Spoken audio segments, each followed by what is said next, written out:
Bulls kitchen. आज हम बनाने जा रहे हैं फटे हुए दूध का हलवा। दूध को मैंने चूल्हे पे रखा था।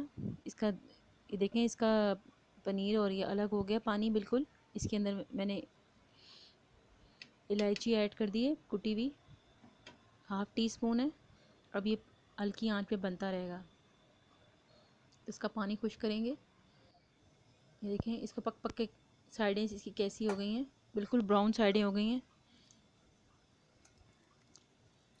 अभी भी इसमें काफ़ी पानी है, इसको हम मज़ीद खुश करेंगे। इसका कलर भी चेंज हो जाए, इसका ब्राउन कलर हो जाना चाहिए पक पक के। देखें, अभी भी थोड़ा सा पानी है, ये भी खुश्क हो जाएगा। बस ये खुश्क होने वाला है।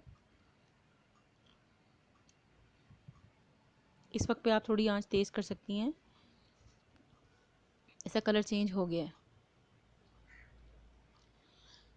अब अलग से पैन में मैं ऑयल डाल के इस खोए को उसमें शामिल कर लूँगी।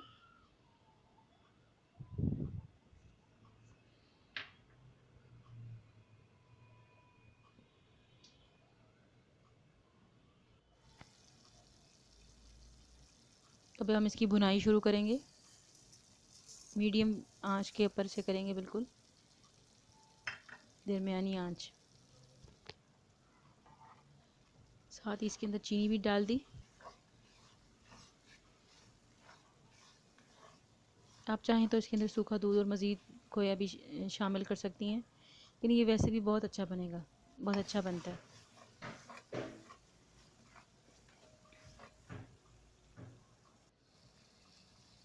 अब इसमें मैं थोड़ा सा दूध शामिल करूँगी।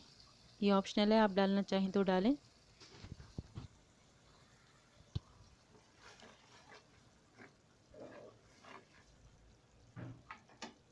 जैसे जैसे हम इसकी भुनाई करते जाएंगे, इसका कलर चेंज होता जाएगा और ये दानेदार होता जा रहा है। आप ये देखें, दानेदार होता जा रहा है।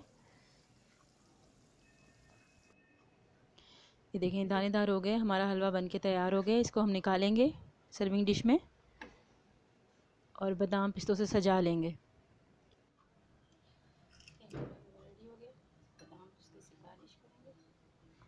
ये बहुत अच्छा बनता है, बहुत मज़े का होता है। इससे हमारा जो दूध है वो वेस्ट भी नहीं होता, जो ख़राब हो जाता है। तो ये इसलिए बहुत अच्छी रेसिपी है कि हमारी चीज़ वेस्ट नहीं होगी। हमारा हलवा बन के तैयार है, इसे ज़रूर ट्राई कीजिएगा। Thanks for watching. अल्लाह हाफिज़।